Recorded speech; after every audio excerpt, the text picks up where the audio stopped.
All right, everyone, welcome back. Welcome back to another video. Last time we left off with the sinking of the Bismarck, the wondrous chase and eventual sinking of the German battleship, the Bismarck, at the time of it being built, the largest battleship in the world. We're now on to Germans strengthen their foothold on the island of Crete, May 21st to 31st, 1941. Bit of fighting in Crete. On the night of May 21st, the German endeavored to reinforce their airborne troops in Crete by a landing from the sea. I feel like I read that wrong, but I didn't. This was intercepted by the Navy, which sank an Italian destroyer, 2 transports, and a number of Greek... Kaikes? I could be saying that wrong. If anyone knows how to pronounce that in the comments, let me know, please. In the picture left, survivors of the convoy are seen being rescued by a British destroyer. In spite of this success, the Germans continue to reinforce their troops by air. By May 26th, the enemy had become so strong that the British and Greek troops were compelled to retire from the Cannae Island area. Oh boy. And on May 28th, to the east of Suda Bay. Meanwhile, Italian airborne landings were made on the east of the island. Bitter hand-to-hand combats on land were fought by the opposing forces under continuous German dive bomb attacks from the air. The German photograph reproduced above shows German troops in Crete unloading motorcycles and sidecars from a Junkers Ju-52 transport plane. Interesting name. Here in this picture, we can see those that were shot down, the ships, the British rescuing them. The Germans or Italians, it wasn't super clear who this is supposed to be. I believe it could be the Italians, it could be the Germans, either one. By them being rescued, and then interned, obviously. And then here we see the Germans unloading motorcycles and sidecars from a plane. Yeah, the Germans, it's kind of weird. We don't think of motorcycles necessarily as military vehicles very often. They weren't used very often, except by the Germans. The Germans use them quite a lot. In the First World War, they're used for more like transport, you could say. The Germans, they use them for, for transport. In World War I, they were used for transporting orders because they were faster than a horse. But sometimes they would use horses because they wouldn't produce sound or light or anything like that. I mean, they would produce sound, but not compared to like a motorcycle. But in this war, the Germans use them a lot. There's lots of pictures and videos of Germans riding in motorcycles with sidecars. And even in popular media, they're used quite often to represent the Germans. They are shown, in actually one example is Indiana Jones. Indiana Jones, and I believe it's The Last Crusade. In that movie, Indy and his father are they're riding in a motorcycle and sidecar, which is kind of fun.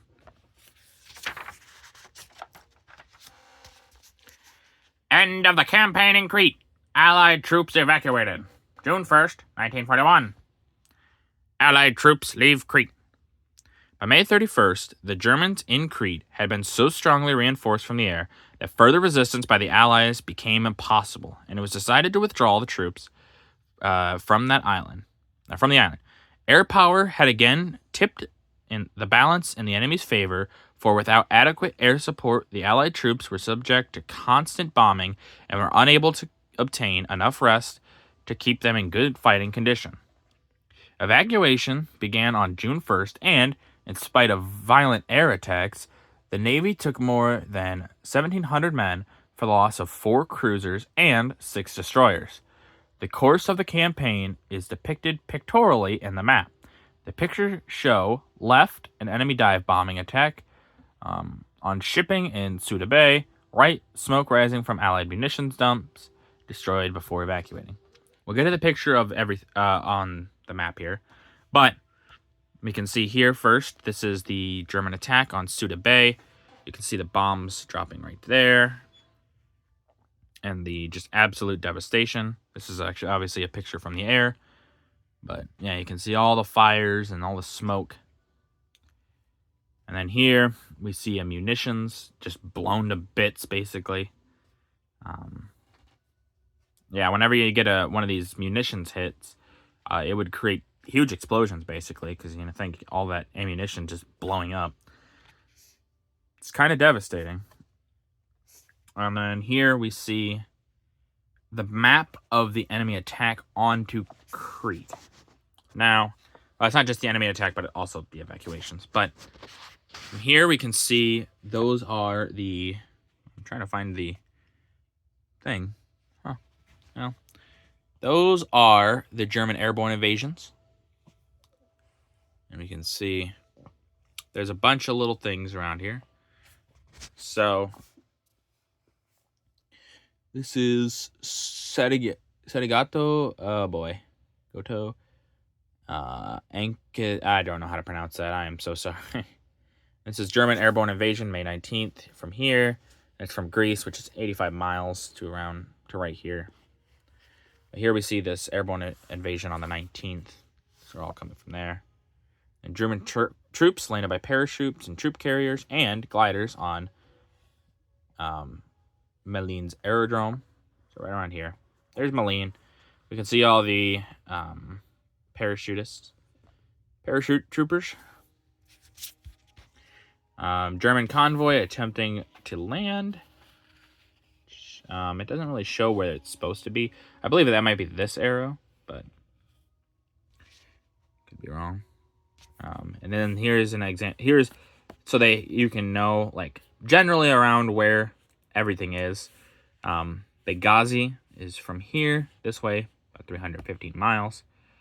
Main British fleet off the southwest of Crete, hoping to engage the Italian fleet. British ships attacked by German planes, which probably part of this fleet here. To Tobruk from the Cape of Lithinos, 220 miles straight. Imperial forces are withdrawn from the south side of Crete. So here we see a withdrawal here, a withdrawal here. To Alexandria probably is where these ones are headed, 350 miles. And then these ones are probably to Cyprus, you could say, or towards Egypt, just in general. British cruisers and destroyers sunk in the evacuation. Mass attacks by German planes on May 24th, and German convoy intercepted on the north of Crete and driven by the British Navy on Heraklion. This is the other landing spot. So here are the two landing spots. The main ones that they talked about, Malines and Heraklion. Yeah. I do like these maps that they show. They're nicely drawn. Sometimes they're a little hard to read, but that's okay. The 7th of June, 1941. Low-level attack on enemy convoy. In the early summer of 1941, the RAF began to take offensive and sweeps by fighters and bombers were made almost daily over occupied France and the North Sea. In the picture above, Blenheims of the Bomber Command are launching a mass attack on an enemy convoy off the Dutch coast. A bomb can be seen bursting close to the stern of the nearest vessel.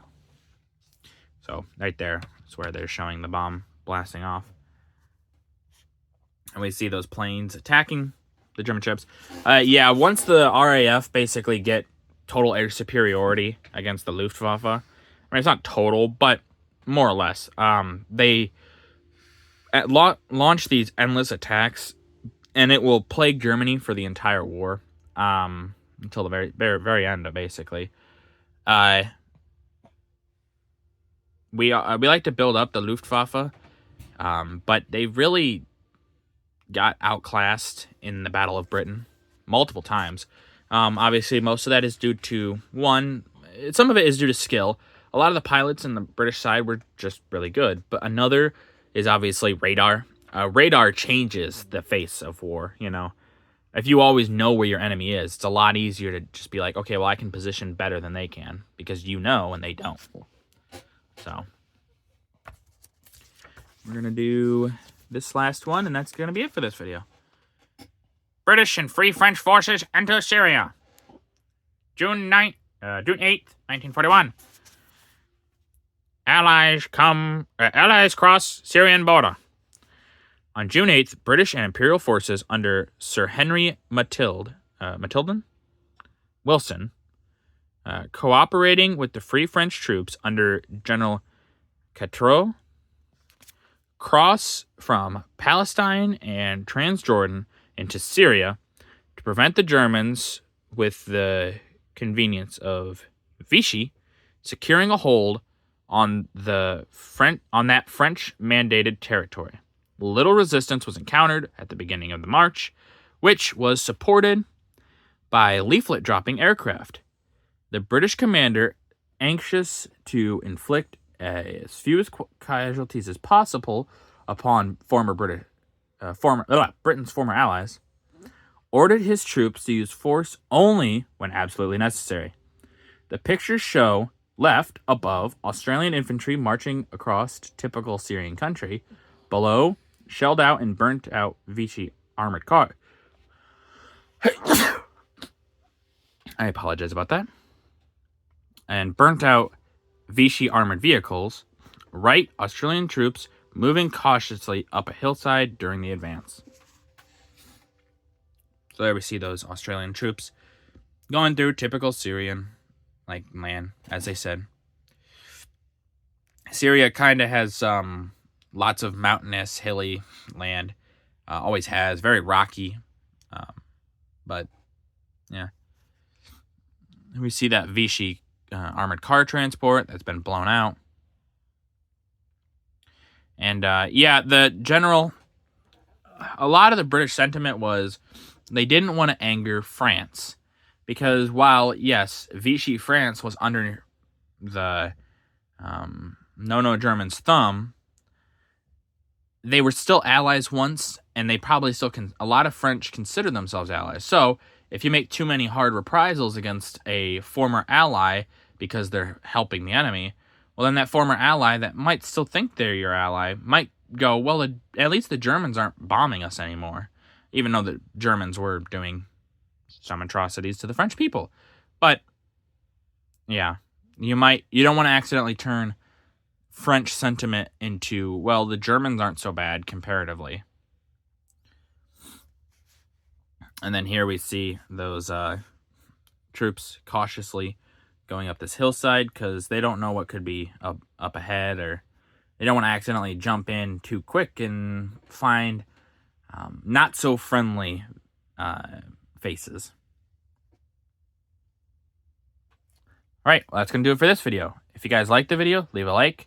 If you didn't, leave a comment. Tell me what I could improve on. I always appreciate your feedback. Seriously, it helps a lot. And as always, subscribe. I don't know what I would do without you guys. You guys are really, the best. I know there's not a lot of you usually in this videos, but those that do show up, I appreciate you every day. Thank you.